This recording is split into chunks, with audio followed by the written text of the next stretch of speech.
My name's Ethan Caldwell, and I'm just a regular guy from Ohio, trying to do right by my family.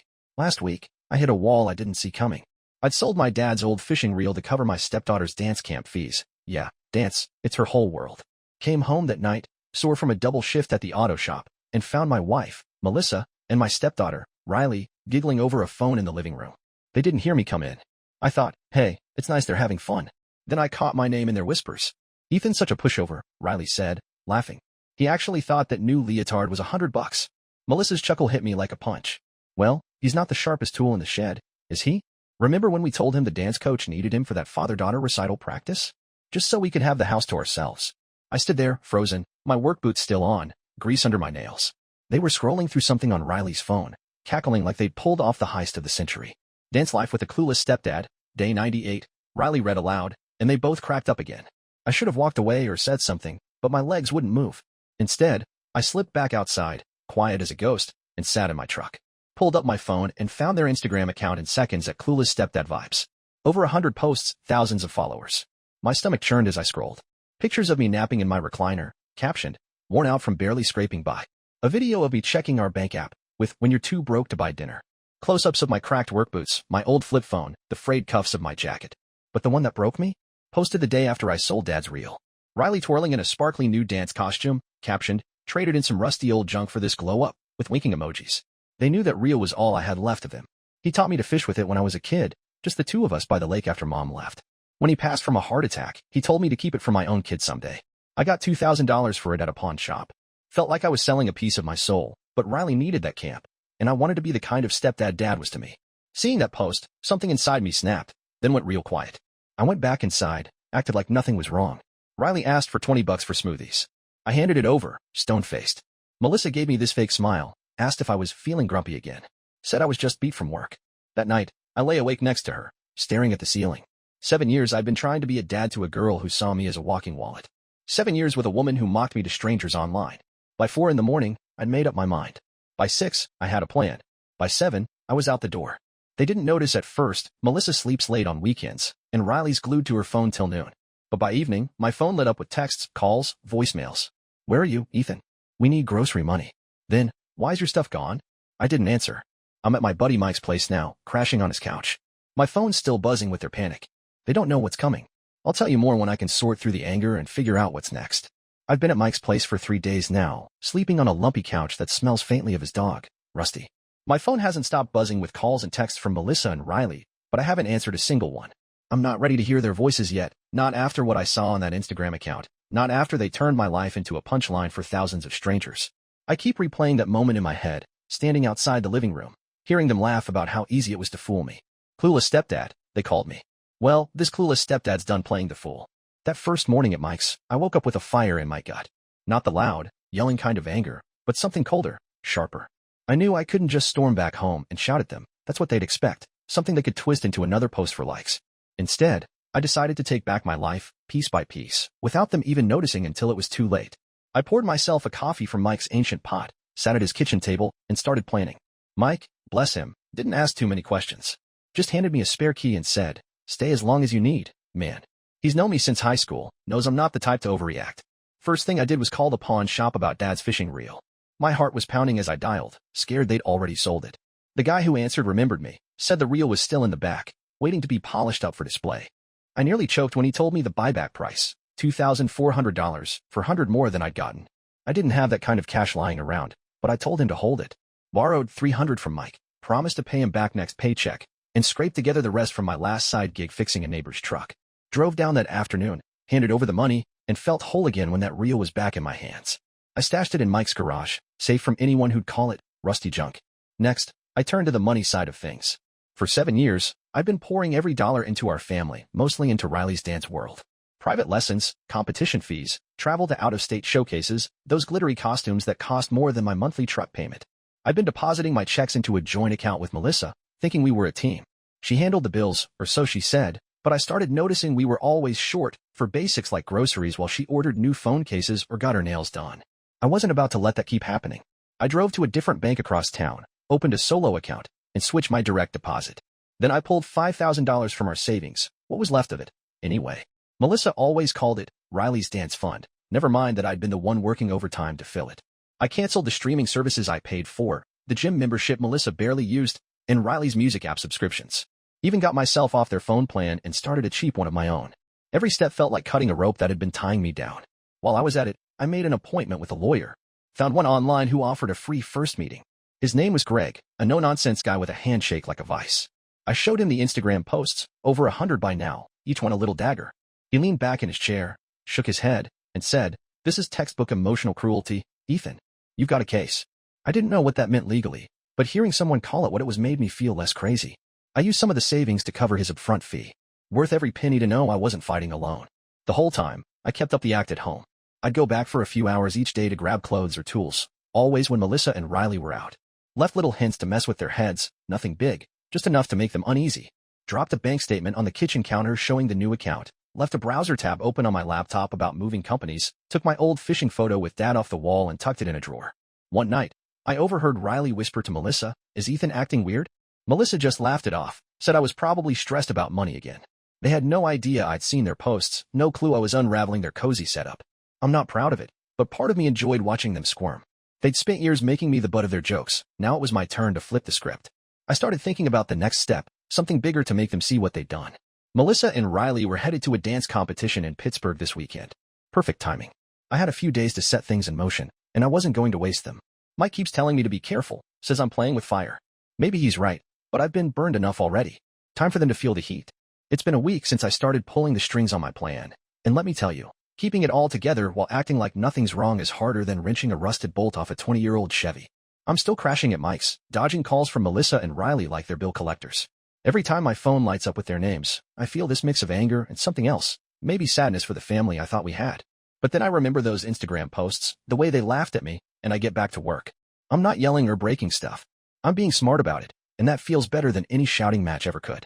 The big move came yesterday, when Melissa and Riley left for that dance competition in Pittsburgh. They packed up the car Thursday night, all excited about Riley's solo routine, acting like I was just the guy who'd hand over gas money. I gave them $40, kept my face blank, and waved as they pulled out.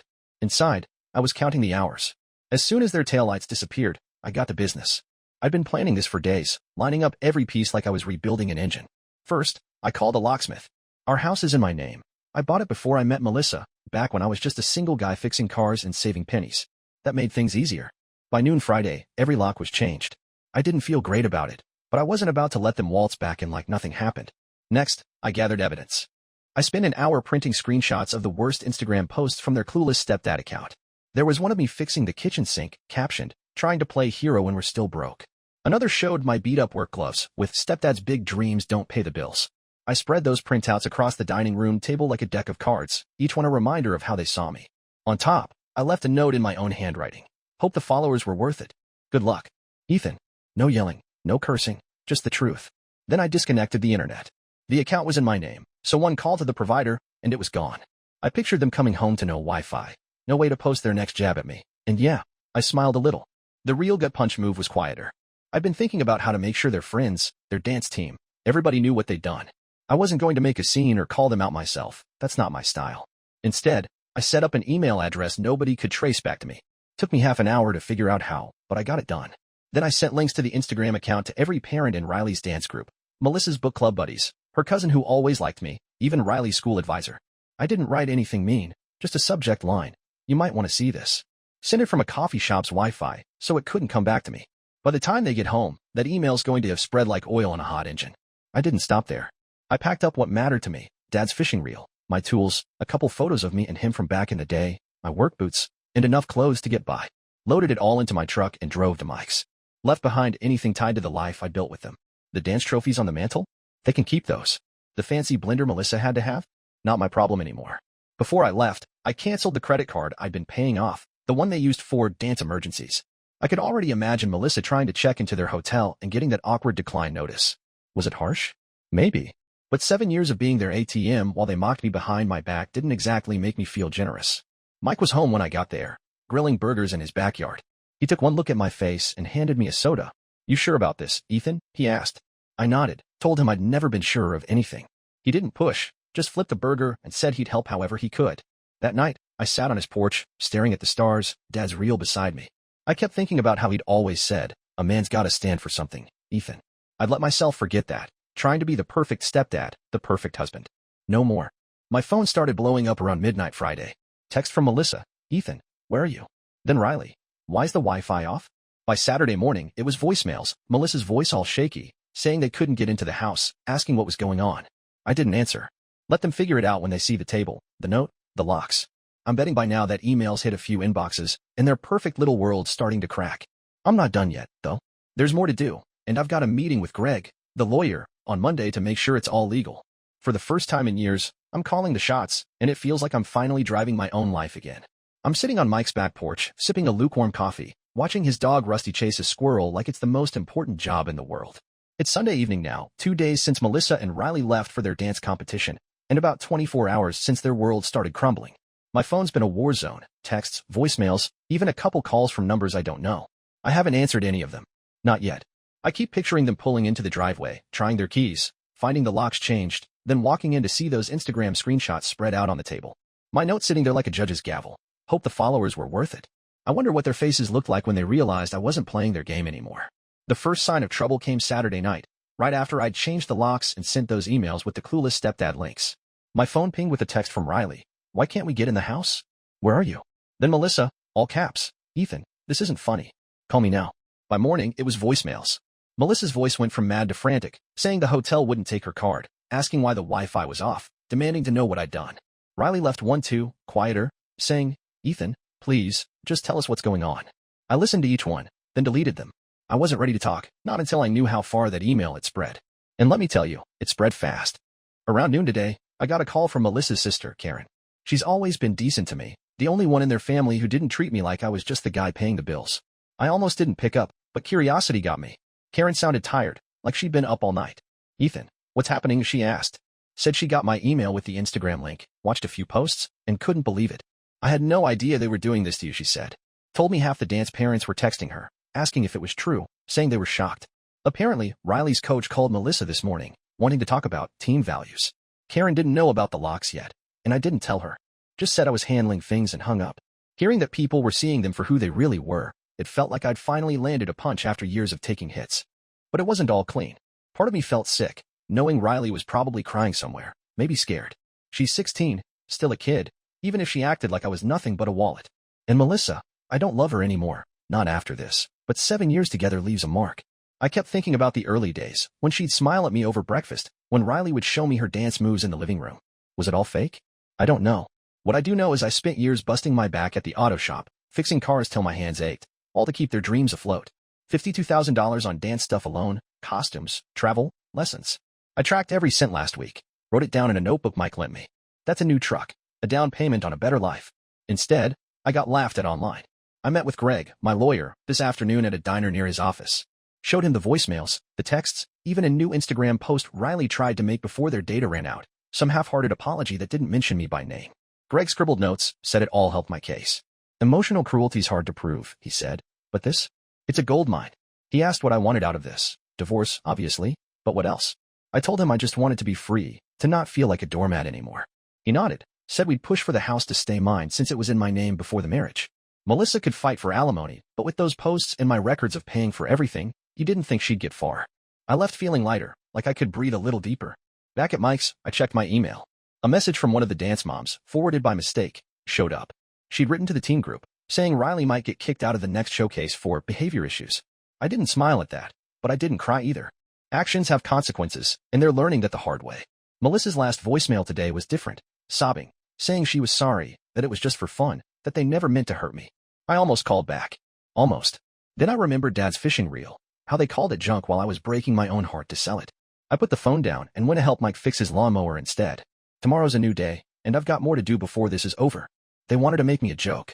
Now they're the ones who aren't laughing. It's Monday night, and I'm back at Mike's, sitting on the couch with Rusty snoring next to me.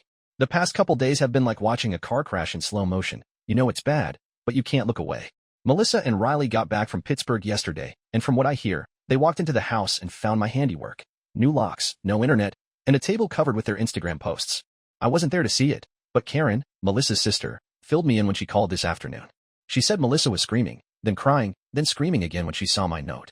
Riley just sat on the couch, staring at her phone, which was useless without Wi-Fi or data. Karen didn't say it outright, but I could tell she thought they deserved it. I didn't argue. The email I sent with those Clueless stepdad links did its job. Karen told me the dance parents were buzzing like a kick beehive. Some were mad at Melissa for dragging their kids' team into her online nonsense. Others felt bad for me, which I didn't expect. One mom even dropped off a casserole at Mike's place today with a note saying, "You didn't deserve this, Ethan." I ate half of it for dinner, chicken and broccoli. Not bad. Riley's coach called a meeting with Melissa this morning, and word is they're considering benching Riley for the season. Not because of her dancing, but because the team's got a code about respect, and mocking your stepdad online doesn't exactly fit. I don't know how I feel about that. Part of me thinks Riley's just a kid who got caught up in her mom's mess. But then I remember her voice, laughing about my pathetic boots, and I don't feel much pity. Melissa's been blowing up my phone nonstop. Her voicemails are a roller coaster. One minute she's begging me to come home, saying she'll delete the account, that she loves me. The next, she's yelling, calling me selfish for cutting them off. I saved every message for Greg, my lawyer. Met with him again today, and he said the posts, plus the financial records I've got. Every receipt for Riley's dance gear, every overtime stub I earned to pay for it, paint a clear picture. He's filing for divorce this week, citing emotional cruelty. Said the house should stay mine since I owned it before we got married, but Melissa might try for a cut of my savings. I told him to fight that tooth and nail. I'm not here to be cruel, but I'm done being their doormat. Greg just nodded, said, "You're doing the right thing, Ethan." I started thinking about the numbers today. $52,000 on dance over 7 years. That's what I wrote down in my notebook last week. But it's more than money. It's the late nights I spent driving Riley to practice, the weekends I missed fishing to fix cars for extra cash, the times I told myself I was building a family. And for what? To be their joke for 16,000 followers? I pulled up the Instagram account on Mike's laptop tonight. It's still up, but they haven't posted since Saturday. Comments are piling up, though. Some call Melissa and Riley out. Others say I'm the bad guy for abandoning them. I don't read too much into it. People online don't know the half of it. Karen mentioned something else that stuck with me. She said Melissa's been talking to some guy named Derek, a dance dad who's been helping out lately. I don't know if it's what I think, and honestly, I don't care much. If she's moving on, good for her. I just want my life back. Tonight, I took Dad's fishing reel out of the garage and held it for a while. It's scratched up, but solid, like he was. He used to say, "Don't let nobody walk over you, Ethan, but don't lose who you were fighting back." I wonder if he'd think I'm doing this right. I hope so. Tomorrow, I'm heading to the shop early. Work's been my anchor through this mess. After that, I've got one more move to make before Melissa and Riley figure out their next play. They wanted to play me for a fool. Time to show them I'm not. It's Wednesday now, and I'm starting to feel like I'm walking through a storm that's finally breaking. I'm still at Mike's, but I picked up a few shifts at the auto shop to keep my head clear. There's something about tearing down an engine and putting it back together that makes sense when nothing else does. My hands stay busy, and my mind doesn't wander too far into the mess with Melissa and Riley. But even at work, I can't escape it completely. One of the guys at the shop, Tommy, saw the Instagram posts, guessed the email I sent got around town faster than I thought. He clapped me on the shoulder yesterday, said, "Man, you're better than me." I'd have lost it. I just shrugged, told him I was handling it. Inside, though, I'm still sorting out what handling it means. Melissa and Riley are falling apart, from what I hear. Karen called again last night, sounding like she's aged a decade in a week.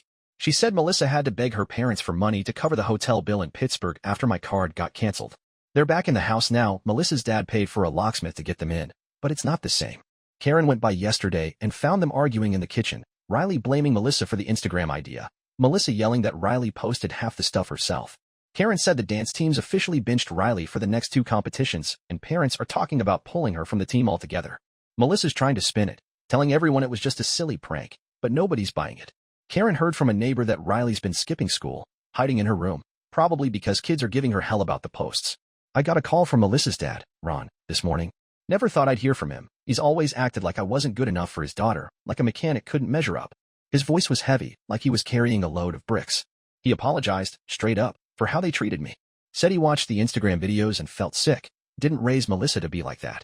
Asked if we could meet to talk, maybe work things out. I told him there was nothing to work out, not anymore. He got quiet, then said he'd make sure Melissa and Riley had a place to stay if it came to that. I thanked him and hung up. Didn't expect that conversation to hit me so hard, but it did. Made me think about Dad, how he'd sit me down and talk straight when I messed up. I don't have that with Riley, never did. Greg, my lawyer, sent me an update today. The divorce papers are filed, and Melissa's been served. She's got 30 days to respond, but Greg thinks she'll drag it out, try to play the victim. He showed the judge some of the Instagram posts during a preliminary hearing, and even the court clerk looked shocked. Greg's pushing to keep the house in my name and block any claims on my savings. He also suggested I start documenting every call and text from them, especially the ones where Melissa's flipping between tears and threats. I've got a folder now, stuffed with printouts and a USB drive of voicemails. Feels like I'm building a case for my own freedom. I went by the house this afternoon to grab some tools I'd left in the garage. Didn't want to see them, but of course, Melissa was there, sitting on the porch like she knew I'd show up. She looked rough, no makeup, hair in a messy bun, wearing an old sweatshirt. Started with apologies, saying she never meant to hurt me, that the posts were just stupid fun. When I didn't bite, she got mad, asked how I could do this to Riley, said I was ruining her future. I kept loading my toolbox, told her they did this to themselves. She followed me to my truck, voice cracking, asking if I'd ever loved them. I stopped, looked her in the eye, and said, I loved you both enough to sell Dad's reel. You made it a joke. Got in my truck and drove off. Didn't look back, but my hands were shaking on the wheel. I'm not sure what's next, but I know I can't stop now. Dad's reel is safe at Mike's, and every time I see it, I'm reminded I'm fighting for something real. It's been 6 weeks since I turned my life upside down, and I'm sitting in a new apartment about an hour from the old house. It's small, kitchen sink drips, bedroom's barely big enough for a mattress, but it's mine. No dance shoes cluttering the hall, no Instagram posts tearing me down, just quiet. I moved in last week after finding a job at a bigger auto shop here, better pay, steadier hours. Mike helped me haul my stuff, cracked a beer with me on the balcony, said I looked like a guy who'd finally found solid ground. He's not wrong, but some days, I still feel the ghosts of the past 7 years trailing me. The divorce is grinding along, slower than I'd like. Greg says it's normal. Melissa's fighting for a slice of everything, claiming she needs support for Riley. But the judge saw those Instagram posts, heard how I bankrolled their life, while Melissa spent her days shopping, and Riley danced her way through thousands of my dollars. Greg's got my notebook, the one with every dance expense tallied up, $52,000, give or take. He showed it in court last month, and Melissa's lawyer didn't have much to say. The house is still mine, at least for now, but we might have to sell it to settle things. Market's rough, so I'm bracing for a hit. Doesn't sting as bad as I thought it would. It's just a house, not my home anymore. Melissa's working now, or trying to. Karen says she got a job at a retail store, folding clothes for minimum wage. She's living with her parents, her and Riley squeezed into their guest rooms.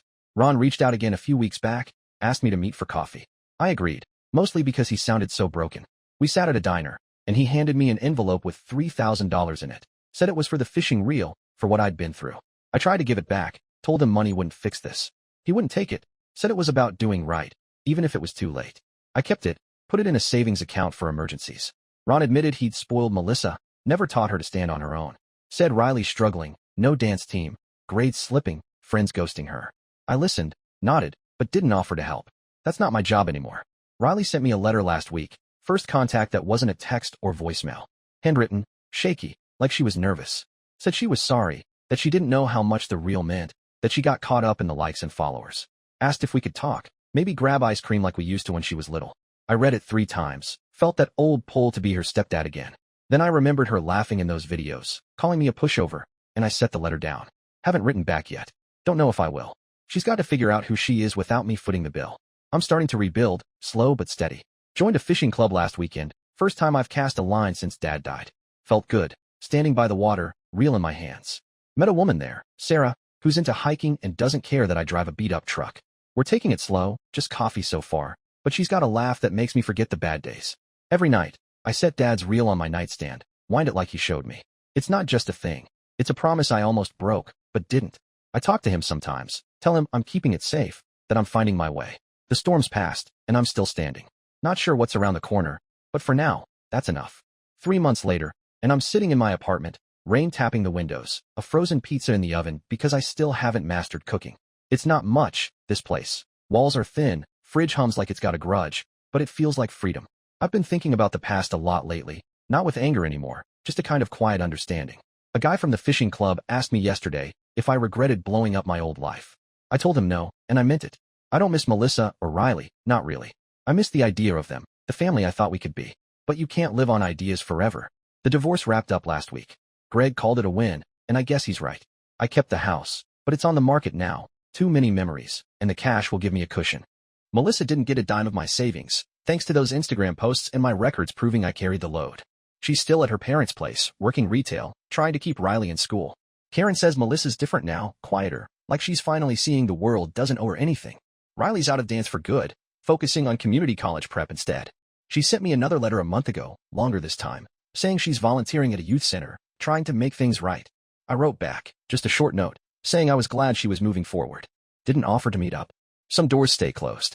I saw them one last time, about a month back, when I stopped by the house to clear out the last of my stuff. Melissa was there, packing her own boxes.